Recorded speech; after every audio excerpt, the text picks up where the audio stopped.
आज यहाँ पर एक वृद्ध लोग आई थी, सुनना जरा, आपको दिल छूने वाली कुछ बातें बता रहे हैं कि एक घर में पति पत्नी के बीच में हो गई झगड़ा, लड़ाई।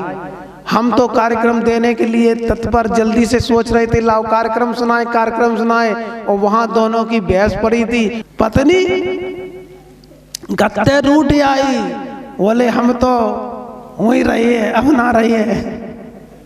सुनी थी आप लोगों ने? हाँ। और फिर हमारे वृद्ध लोग इतने बढ़िया हैं और हमारे यहाँ के स्टाफ इतने बढ़िया कि कैसे उन्हें मना के भेज दो कि भैया दोनों लोग सुखी से रहो जाएंगे, हैं? कितने अच्छे ज्ञान से उन्हें समझाया और फिर उनका घर दोबारा से बसाने का प्रयास किया। प्यारे, अब सुनो, अब हम उनकी लड़ाई का जड़ का कारण बताएंगे आपको। थोड़ी सी हमें सुनने में एक बात आई, वो आपके सामने रख रहे हैं, क्योंकि अगर वो यहाँ होती तो शायद उन्हें पता लग जाती, उनका जड़ से कलेश खत्म हो जाता। लेकिन चलो जल्दी फिर कभी मौका मिलेगा, या परमात्मा चैनल से माध्यम से वो सुन लेंगे अपने मोबाइल में कि गुरुजी ने क्या बताया था। प्यारे भक्तों, है हमारे चैनल में इसीलिए भरा जा रहा है कि तुम्हारे मोबाइल में समझ में आए कि कहाँ पर फॉल्ट था, कहाँ पर गड़बड़ी थी। हमारे परिवार में कहाँ पर गड़बड़ी हो जाती है, जो पत्नियां अपनी सास और ससुर को झेल नहीं पाती, सास ससुर को झेल नहीं पाती हैं और कहती हैं हम सास ससुर के संगे तो रहे ही नहीं, दुनिया में कहूं रहे बस सास ससुर के संगे। यही तो बात होती। उनने कही, पत्नी बोली हम कहूं रहे पर अपने सास ससुर के संगे ना रहे हैं।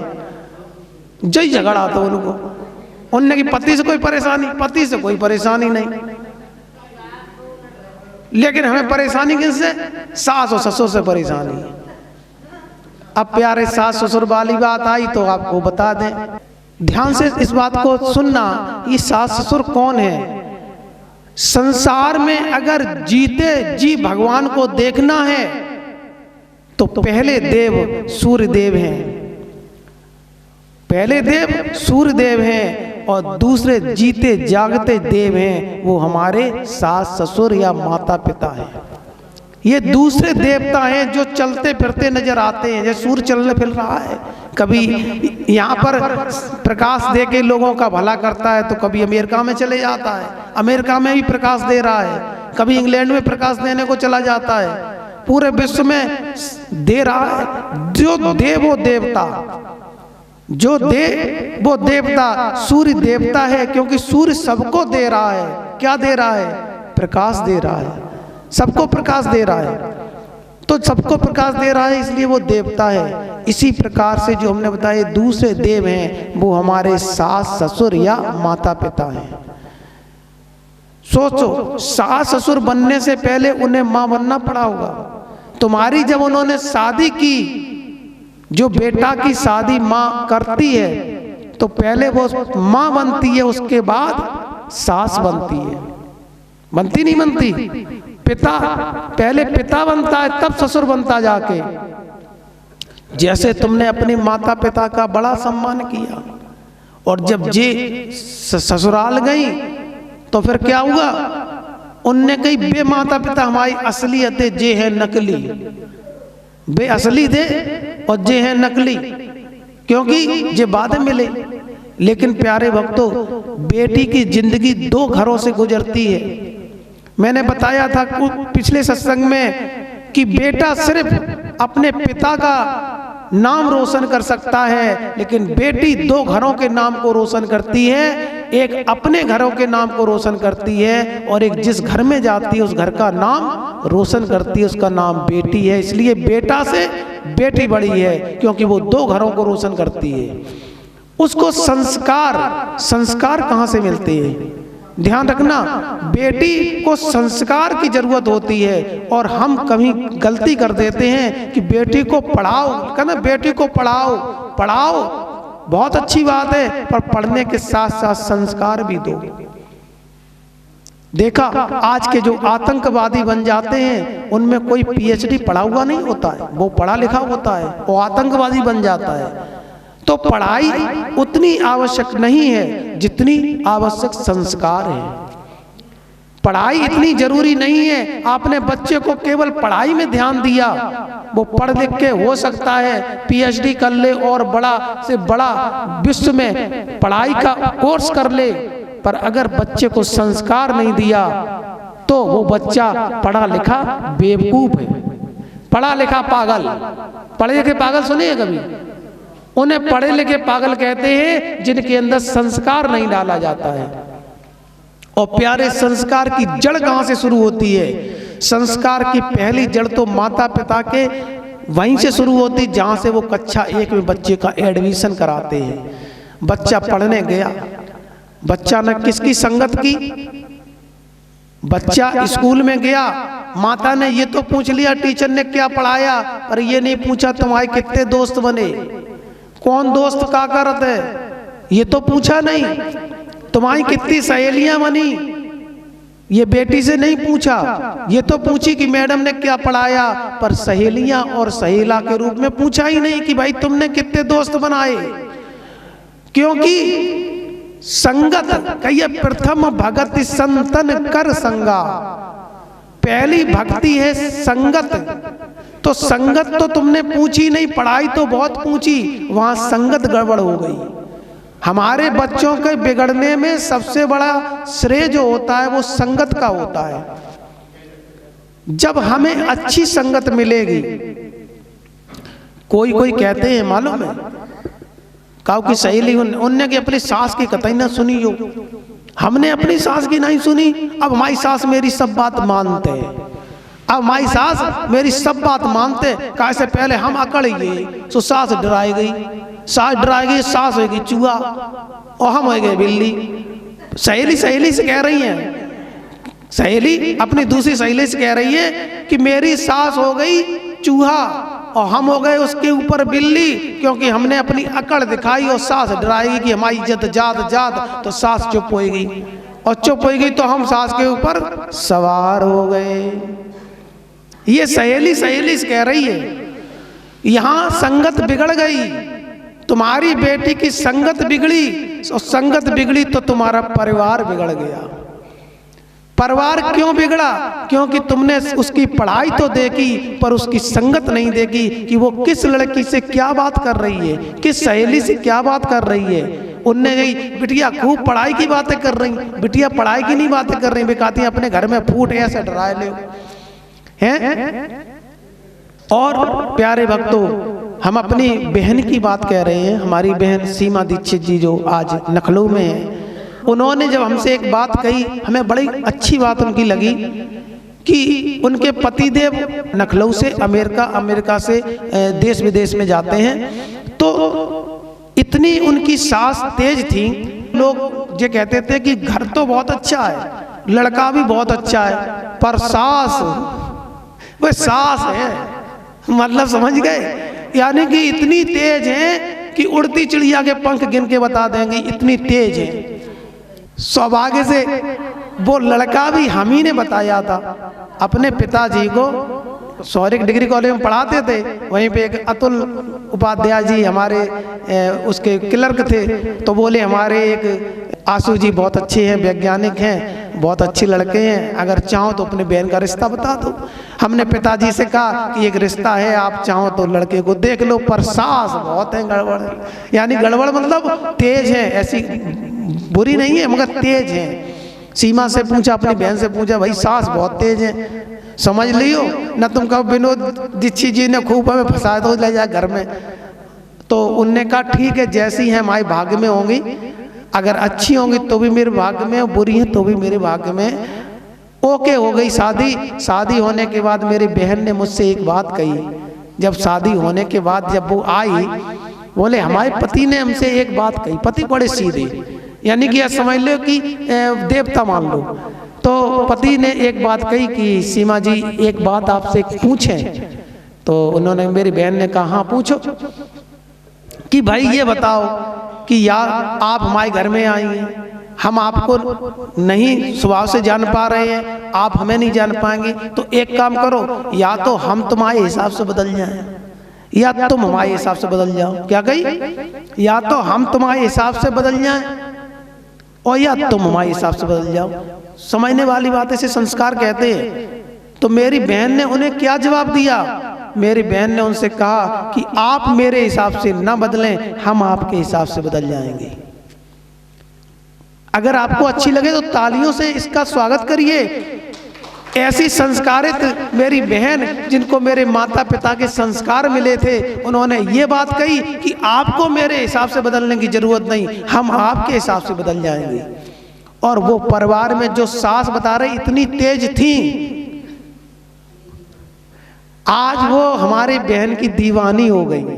अगर एक दिन हम मैनपुरी बुला ले तो परेशान हो जाती, बहू कहाँ आओ, जल्दी आओ, तुम्हारे बिना तो अब दिल नहीं लगता।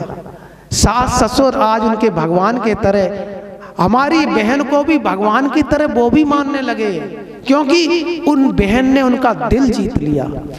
सीमा ने उनका अपनी व्यवहार से या अपने संस्कार से या अपनी सभ्यता से उनका दिल जीत लिया, तो आज उस घर में स्वर्ग बन गया। हमारी बहन भी, इतने बुजुर्ग हैं, आप देखेंगे ताज्जुब करेंगे, मगर इतने स्वस्थ हैं, इतने खुश हैं। इतनी खुशी हमने, भगवान उनकी खुशी ऐसी बनाए रखे। हम तो ये प्रार्थना करते हैं, इतने खुश अपनी बहू से हैं, और जबकि उनका एक लड़का था। अगर वो उस लड़के को कोई दूसरी लड़की मिल जाती और कहीं उसके संस्कार गलत होते, तो बताओ उन माता पिता के हृदय में क्या बीतती कि एक लड़का था मेरा, जिसको बहू ऐसी आई, वो उस बच्चे को भी मेरे दिल से ले गई। तो उन माता पिता के हृदय से जो निकलती, वो दुआ होती या बद्दुआ? बद्दुआ होती। फिर क्या वो परिवार पनप पाता? नहीं पनप पाता।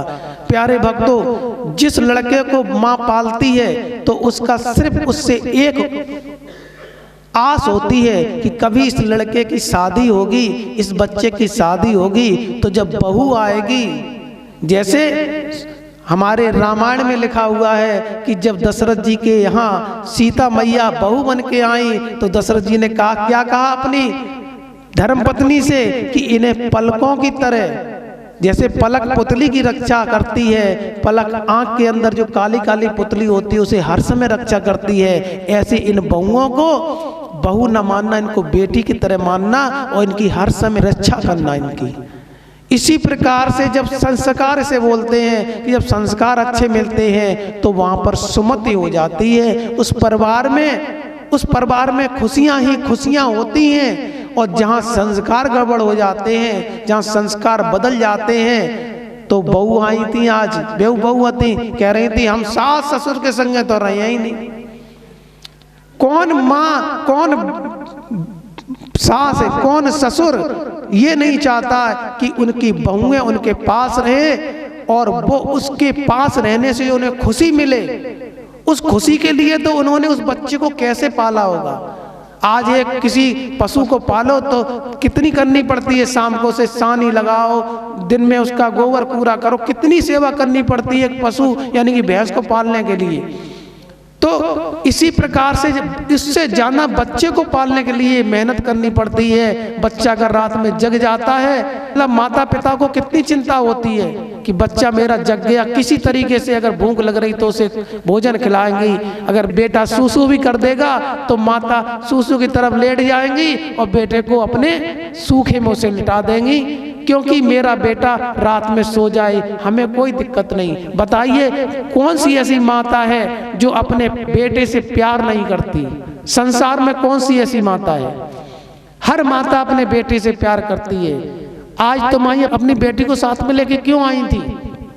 बेटी से प्यार था ना।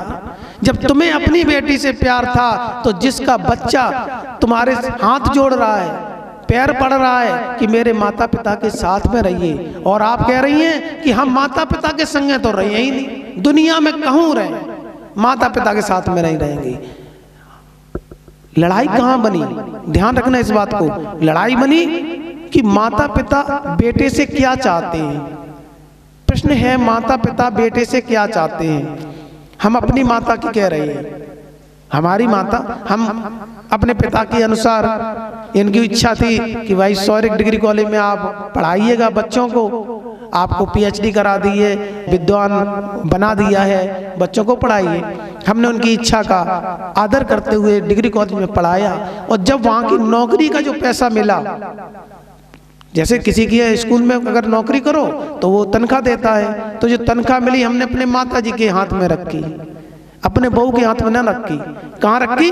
अपने माता जी के हाथ में रखी, क्योंकि बहू तो बाद में मिली, पहले मिली हमारी माता जी, अम्मा पहले मिली। तो जब अम्मा के हाथ में वो तनख्वाह रखी, माता जी ने पिताजी के हाथ में रखी, और पिताजी ने भगवान के चरणों में रखी, और बाद में माता जी ने वो तनख्वाह उठा के हमको ही वापस कर दी कि बेटा तुमने हमारा सम्मान किया, और बेटा हमारे पास भगवान की कृपा से पैसों की कोई कमी नहीं है, तुमने जो सम्मान दिया उससे हम गदगद हो गए। उन्होंने वो तनख्वाह उठा के हमारे झोली में डाल दी, तुम खाओ पियो मस्त रहो। हैं? तो कोई माता किसी के नोटों की भूखी नहीं होती है। भूखी किसकी होती है? कि तुम्हारे स्वभाव की भूखी होती है, कि तुम्हारे अंदर भावना क्या है।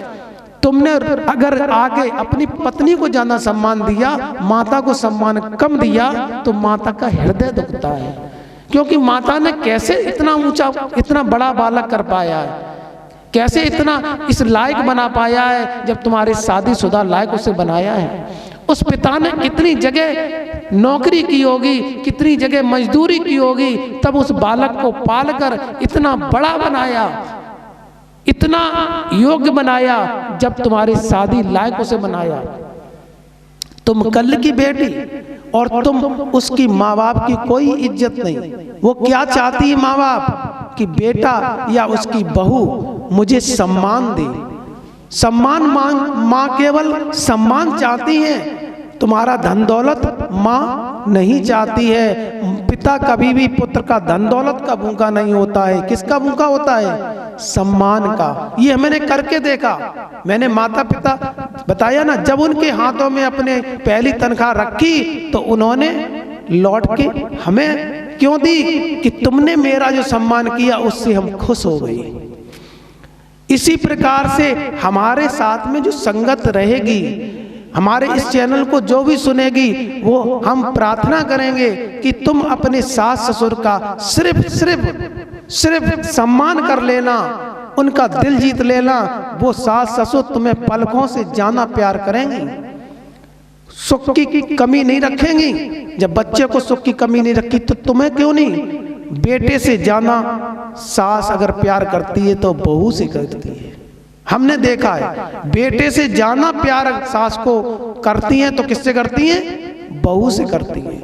और अगर वो बहू की संगत गलत मिल गई तो फिर वो जितना प्यार करती है उतना उनसे दिल दुखने पर फिर नफरत भी करने लगती हैं।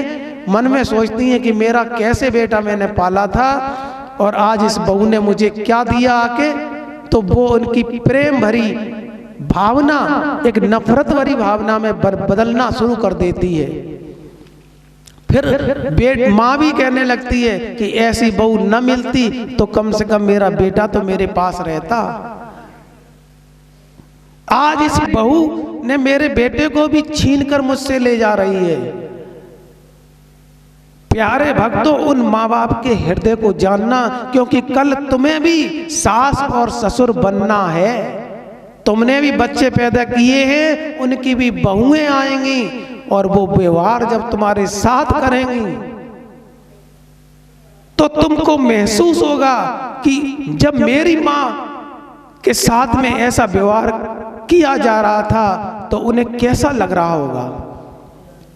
इसलिए अगर घर में सुख और शांति लाना है तो प्यारे, दुनिया में अगर सबसे ज्यादा सुख मिलता है तो अपने माता पिता के चरणों में मिलता है। औलाद की खातिर तो दरबार दरबार जाती थी कि मेरा लाल, मेरा बेटा सुखी रहे। जब बालक को कुछ समझ में नहीं आता है तो वो अपने दोस्तों से पूछता है, और दोस्त अगर उसे ना बता पाए, लेकिन फाइनल कब करता है? जब अपनी माँ से पूछता है, माता जी हम ऐसा काम कर रहे हैं, क्या कर ले? कोई कैसा भी पुत्र होता है अपने माँ बाप से राय लेता है। तो माँ बाप क्या कहते हैं?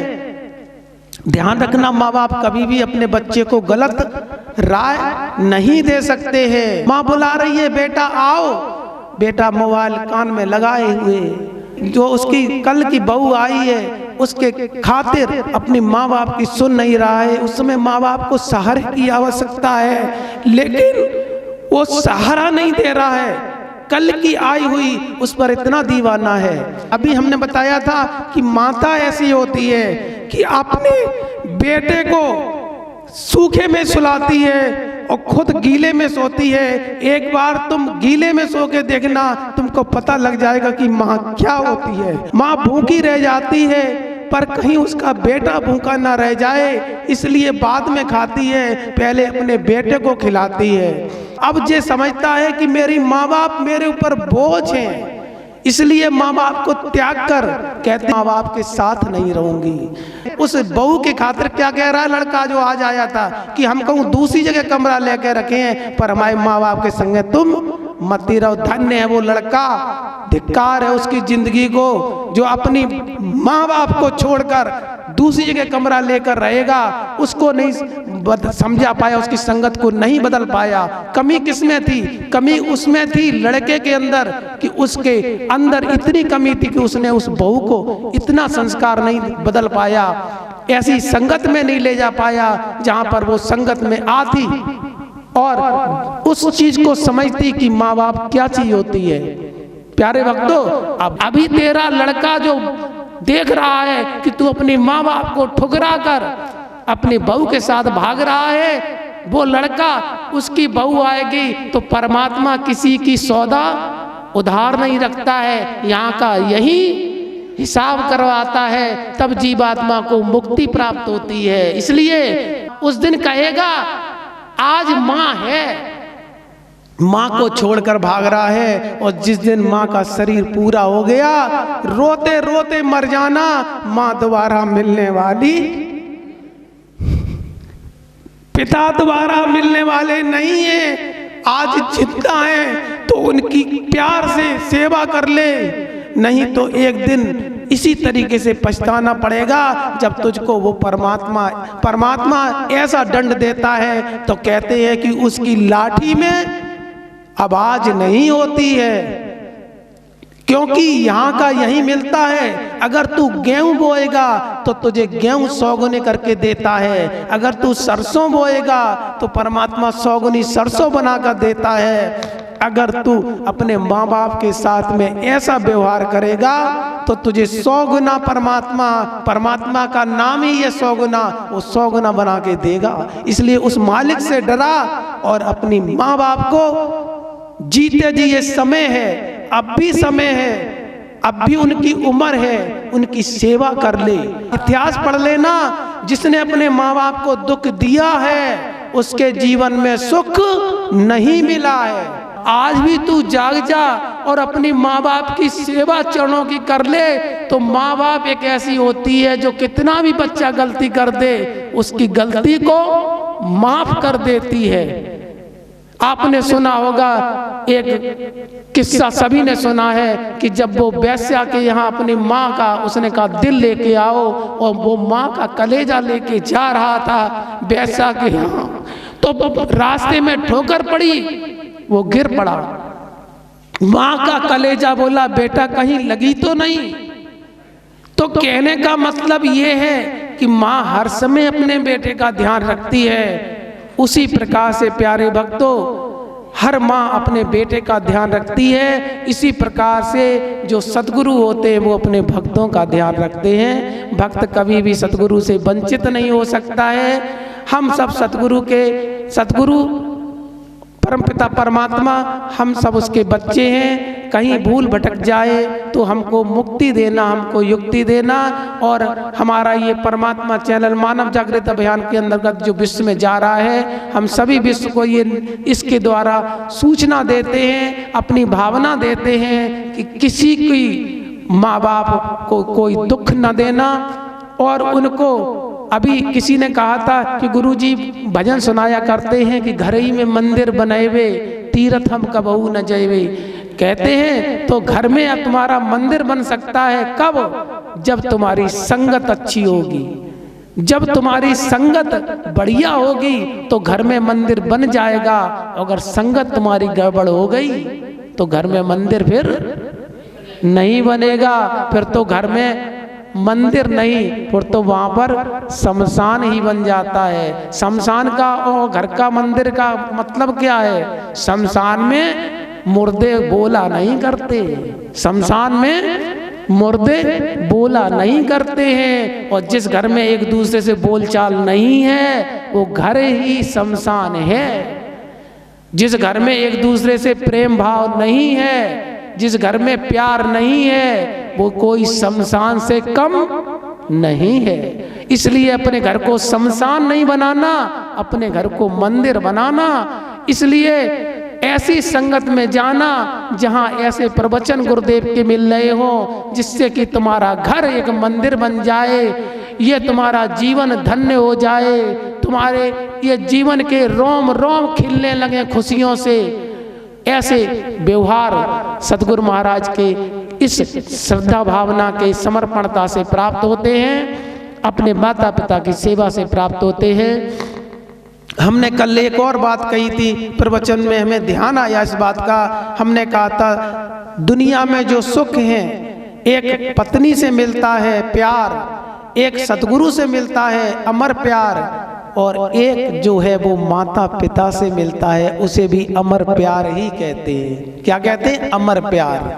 माता पिता से जो प्यार मिलता है वो अमर प्यार ही होता है।